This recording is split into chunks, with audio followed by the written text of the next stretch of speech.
Right. ఇక ముఖ్యమంత్రి రేవంత్ రెడ్డి తీసుకున్న రైతు రుణమాఫీపై రాష్ట్ర వ్యాప్తంగా ఉన్న రైతుల నుంచి హర్షం వ్యక్తమవుతుంది. వనపర్తి జిల్లా గోపాలపేట మండలం చెన్నారం రైతు రుణమాఫీపై రైతులు పెద్ద ఎత్తున సంబరాలు చేసుకున్నారు. ఆ సంబరాల్లో పాల్గొన్న ఎమ్మెల్యే తూడి మేఘారెడ్డి రైతుల తరఫున ధన్యవాదాలు తెలిపారు.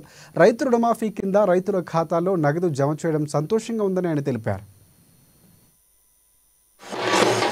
ఈరోజు చరిత్రలో ఒక పండుగ దినము. తెలంగాణ రోల్ మోడల్ ఎట్లుంటుందో తెలంగాణ మోడల్ ఎందుకు చేయకూడదని ఇన్ని రోజులు బీజేపీ పార్టీలు ఇంకో పార్టీలు గుజరాత్ మోడల్ అని ఆ మోడల్ అని ఈ మోడల్ అంటున్నారు. నిన్న సీఎం గారు మాకందరికి ఎమ్మెల్యేలను ఎంపీలను అందరిని పిలిచి తెలంగాణ రోల్ మోడల్ ఎందుకు కాకూడదని మాకు నిన్న చెప్పున్నాడు. దానిలో భాగంగానే ఈ రోజు దాదాపు 7,18,000 మందికి లక్షలోపు రుణమాఫీ ఈ రోజు చేయబోతున్నాం. ఇక్కడ నుంచి వారం రోజుల్లో 1,50,000 చేయబోతున్నాం. అక్కడ నుంచి వారం రోజులలో ఆగస్టు 10 తారీఖు లోపు టోటల్ 2 లక్షల రుణమాఫీ. చరిత్రలో ఇంతకు ముందు రుణమాఫీ చేసినప్పుడు 31,000 కోట్లు బ్యాంకులకు డైరెక్ట్ రైతు అకౌంట్లకు వేసే సిస్టమ్ ఎక్కడ జరగలే. అది చేయబోతున్న మా గౌరవ ముఖ్యమంత్రి రేవంత్ రెడ్డి గారికి మా రైతు అక్కడ గర్జన పెట్టి రైతు డిక్లరేషన్ పెట్టి రాహుల్ గాంధీ గారు ఏదైతే మాట ఇచ్చిండో ఆ మాట మీద